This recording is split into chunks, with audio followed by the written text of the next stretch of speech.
According to Chapman, the 5 ways to express and experience love that Chapman calls love languages are receiving gifts, quality time, words of affirmation, acts of service or devotion, and physical touch. Examples are given from this counseling practice as well as questions to help determine one's own love languages. Chapman's book claims that the list of 5 love languages is exhaustive. According to this theory, each person has one primary and one secondary love language. Chapman suggests that to discover another person's love language, one must observe the way they express love to others and analyze what they complain about most often and what they request from their significant other most often. Good morning to you. This is Books and Blogs. My name is Catherine Mwangi. Today we have a conversation on a topic that's very close to my heart, and I suppose many other women. It's love, and specifically Gary Chapman's book. I think it's his first book, The 5 Love Languages. And to help us unpack that book, I have with me Pastor Benjamin Jatha from Eagles Faith Christian Center. Yeah. Welcome to the show. Thank you so much for having me. Okay, and you're married? Yes, I am. To one wife? To one wife, Benjamin Jatha. Yeah. Okay, good stuff. We look forward to your contribution. And Mary, no stranger to KTN. Welcome to the program. Thank you. I know you're married as well. I mean, I saw your YouTube videos. Yes. So we look forward to yours, and we can see an additional. Yes, there's an additional coming. On the way. Okay, we shall see how that came about. And we have relationships and transformational coach. Yeah. Victor Salamba, that's your name. Yes. I've pronounced it right. Yes. Yeah, kind of slide on the B's. But welcome to the program. Thanks. So tell us a little bit about what you do, especially with the Awakening brand. Awakening Minds is basically designed to help us develop our relationships. I believe that the quality of relationship you have determines the quality of life that you'll have. And so we focus on 3 things. Your relationship with yourself, with others, and with God. Ah, yeah. I like it. Yes. Okay, so this particular book we're discussing falls where? Which of those with others? Actually with yourself first. Okay. Because it's good to know your own primary language of love. Then with others, how you communicate now their language of love. Yes. Yeah. I see that. Yeah. Okay, so let's get to it. Usually I start with, oh, what did you like about the book and all the flowery stuff, but I want to talk about what you did not like about this book, unless you liked everything. No. No. Oh, good. We start with you, Pastor Benjamin. Yeah, I think I didn't like the stories. He tells a lot of stories, which for me, I'm not a story person. That's my style. Even when I'm preaching, I like going straight to the point. Yeah. But again, it works well for the book because it illustrates what the different couples go through and how they navigated that. So which means then you also do not like sharing your story. I do like sharing my stories, but I'm precise. You keep it to the point. So maybe it's your wife who gives the details. She is the person who keeps the details. Okay, so wow, that's a new one. Do you like stories? I actually love stories. I'm a storyteller. Oh, so it's good to have a long afternoon, good to have a very long morning. So at least I can't say it's a men thing. It's just exclusive to you. Yeah. Damn, I love stories as well. Okay, so what didn't you like? I had an issue with one of the languages. I think I had an issue with the language of gifts. Yes. You know, when I did the test, that was my number 2. Am I materialistic? Okay.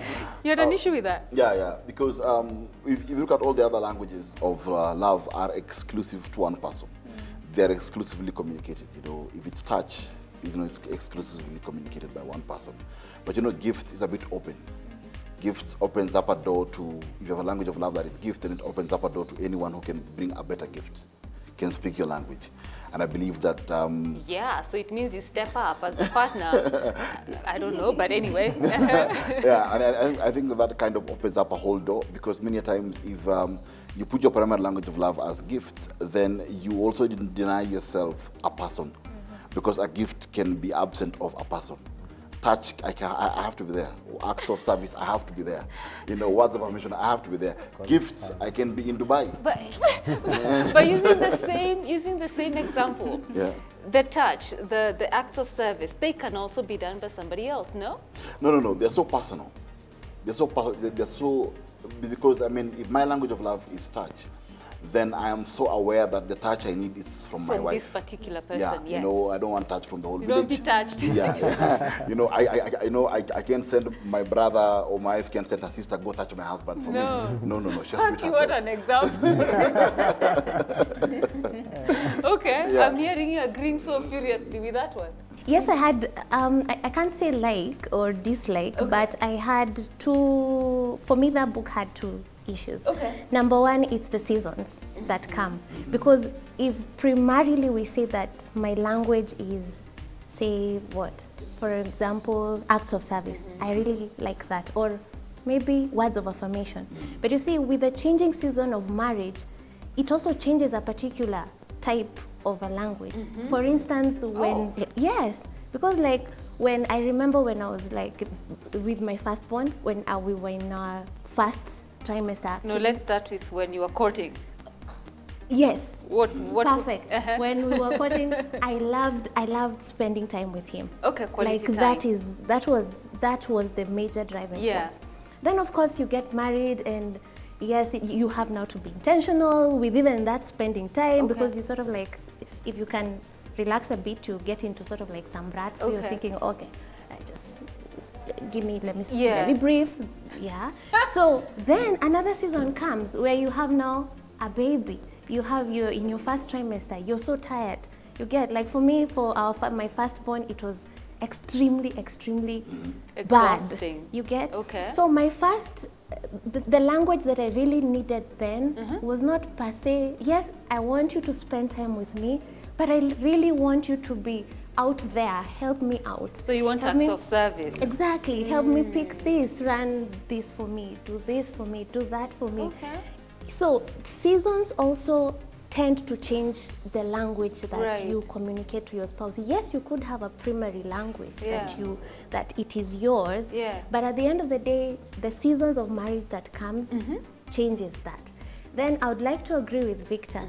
The problem with giving gifts is that it replaces personal bonds with impersonal bonds. Yeah. So you tend to, you know, because I've given you a watch, hey, be happy. Let me continue with my stuff. Yeah. But you see, you're not really getting to the details of my heart.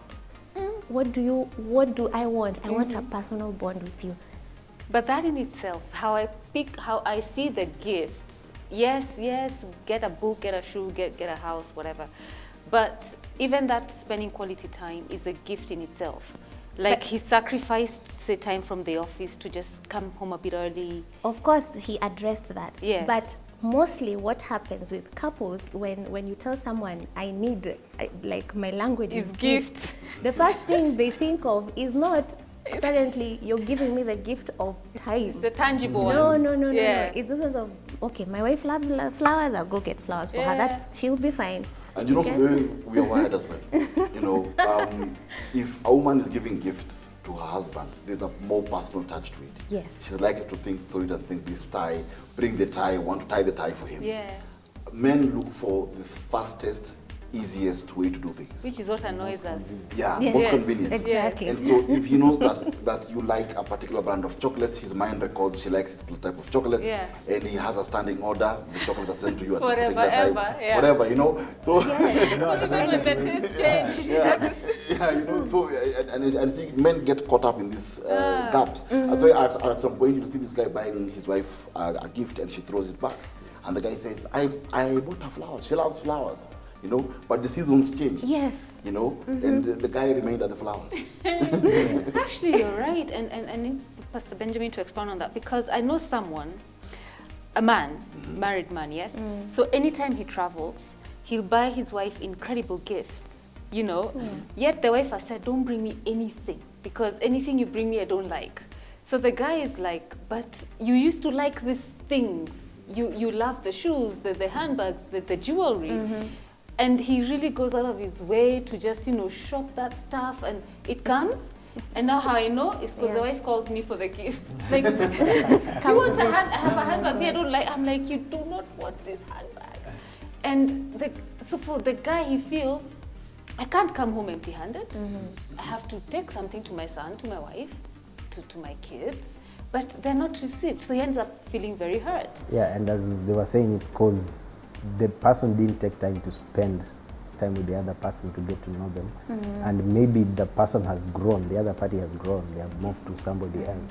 And you see, the thing with gifts, it also excuses a lot of things, like I wasn't around, but look, I came back with this. I was out at work working long so that I could get you this gift. See, it's excusing a lot of things. I would prefer gifts that are more personal, like being there, quality time, quality conversations, that physical touch, the word of affirmation, you know, looking her in the eye and telling her what you really feel about her.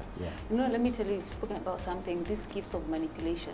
You know you're coming for us to solve a fight.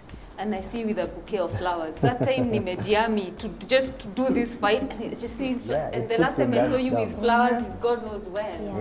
Why do men do that? You have to give A for effort. You have to give A for effort. You're walking into a war zone. The first rule of engagement is disarm the other person. And then it works. You even forget everything, you know? Yeah. So it's intention. It's part of the disarming, but also remember that the way we are again is that men are habitual beings. And create a sequence of how they do things consistently. And that is why whenever you want something like quality time, also with quality time as well, as she talked about, as we keep on aging, we keep on changing. One problem that happens that as the couple grows, you know, a guy leaves a list of what the wife likes over time. So he has the list. And if you don't engage him beyond something like gifts, then he'll remain there.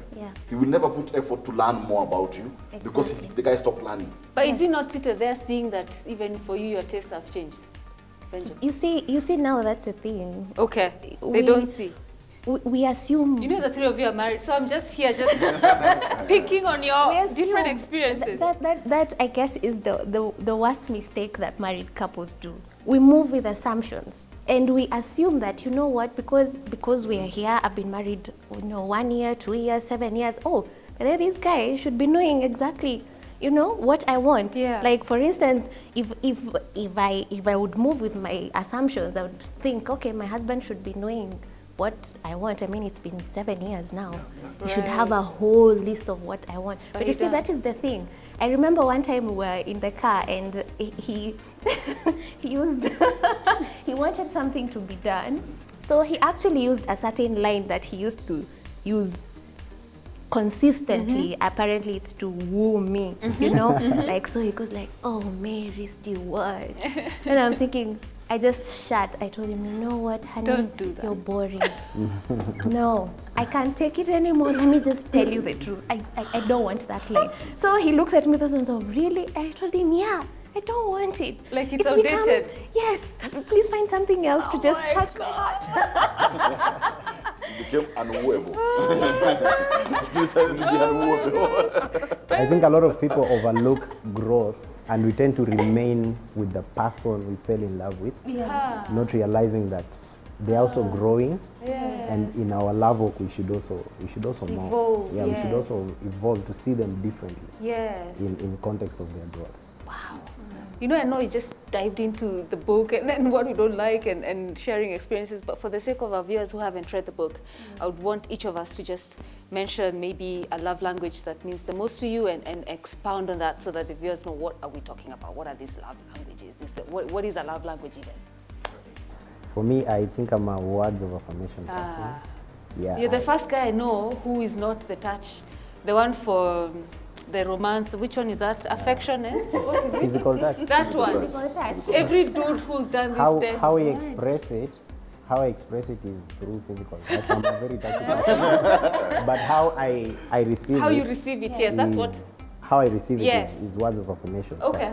Yeah, maybe the others will come. So for you, it's words of affirmation. Yes. So expound for us what that is. Words of affirmation are where you communicate something concerning the other person that affirms them, that builds them up, that tells them of their good qualities, tells them of that you appreciate the person that they are. Yeah, so it's that objective of saying, I like this about you. Today you're looking so good. I like how you wear this. I like how you do this. You know, yeah. And it's complementary. Yeah. So for you, your top love language is affirm me. Yes. affirming, because actually I think that's how I grew up, because I grew up around my aunties and mom a lot. Yes, my dad was there, but you know, he was a career guy, so he was always away. So our aunties usually really affirmed us, going to school, coming back, you know, you always get that affirmation. That was a good family. Yes, I kind of got used to that, you know, being affirmed. So if it misses, for me, you feel there's a gap. Yeah, and at times maybe it goes overboard that I need to solicit it. Oh, is it? So I'll go and say, hey, how did you think about that? How did you think about the sermon? Wow, so even after this, you're like, how do you think I performed? Was I okay? Oh, I see, that is so cute. I'm glad you're able to say that, because most men don't admit to those things. They don't admit to, I want to keep hearing it. I want to keep hearing, and there's nothing wrong with it. Yeah. And for you, Mary, what's your love language? For me, too. Right. Yes. For me, it's actually quality time. Yeah. Quality time and acts of service. Ah. Oh, yes. Okay. Quality time and acts of service, they top at any given moment. So define for us what an act of service to you looks like. An act of service for me is helping around. Just Okay. being helpful. Sharing the chores. Yeah, if you can put this there, if you can just be able to pick this up and just, you know. But girl, don't you have a house oh help? my God. There's a house help whose work is to help you in this act of service. You see, but you see now, coming from my house help, I'm actually not deriving anything from her. Yeah. You get? Yeah. I don't have any personal bond with her. But you see, if it's coming from my husband, you feel that, you know what? This is special. This is special. This means a lot to me. So when he passes by or just writes a message and is like, oh, Mary, do you need anything from the grocery shop? I'm like, oh, there he is. Yes. So I give him a whole list, and then he's coming with two, you know, he's coming with double of everything. With a double of Yeah. everything. That time I'll be like, oh yeah. Is Baby, what it? do you need? Do you want me to wash your feet? What else? You know, statistics say that over 70% of women say that their husbands are normally most attractive when they're doing housework. Thank you. I find him so attractive when he's in that apron and he's just I agree. cooking In the and- kitchen, yes. I And totally even dig that. when he's just scrubbing, you know, the toilet seat, I'm looking at him, I'm like, oh yeah, just That's the finish thing. up your mind, you know? Hey, okay. And of course, quality time for Yes. me. I just love spending a lot of time with him, but that's also another thing that I had to really adjust in, coming with his work and everything. So that was something that I also had to learn to just at least adjusting and not feel that he's robbing me time off because of his work schedules and all. So you just like to be in his company, we do yes, things together. anything, and even just being in sweatpants, not doing anything, I know. just being there, lazy, sweaty. Lazy is Yeah, the key word. Don't tell me you have to rush for a meeting. We just sit here. Just sit there, let's chew on popcorn, let's have our tooth, picking up our teeth. We're good, we're fine. Okay. And Victor, your love language? Me, I won't lie, mine is touch. Yeah. Let me just go straight. Physical touch. When we move around me, corners, baby. mine is touch. Okay. But it speaks to me. Yes. Because it speaks to me that she's owning me, that she enjoys my company, you know, that she's not ashamed of me, that she's proud of me. That's what touch means to me, you know, and I think to me that's very important as well. Yeah. Yeah. Wow. So like I said, my number 2 is gifts. My number one is quality time.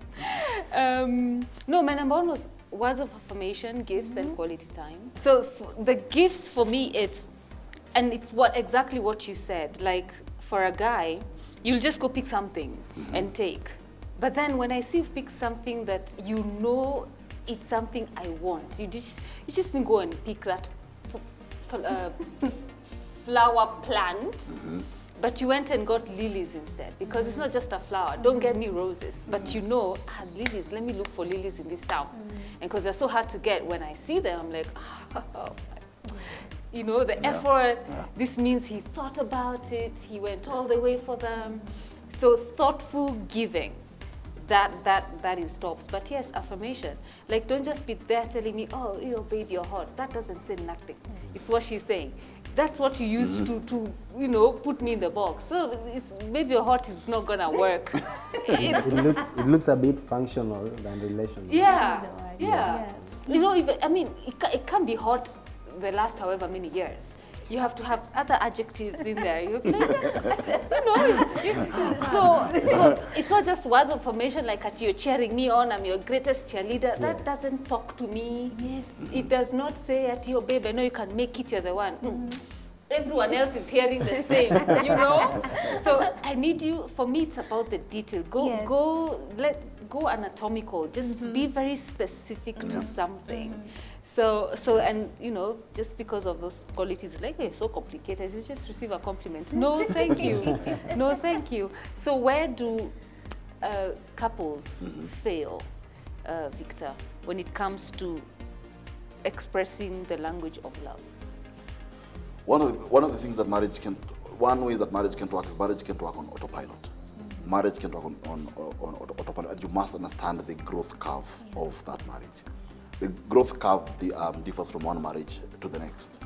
And you must realize that the older a marriage is, the more work it requires. The younger it is, I'd say the less work it requires. Oh, is it? Safely, I'm saying safely. Yes. I have to qualify. Because, you know, after 10, 15 years of marriage, there are truths you have.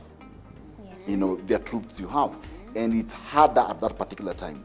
Secondly, there's cultures that the marriage has developed in 15 years. They're harder to change.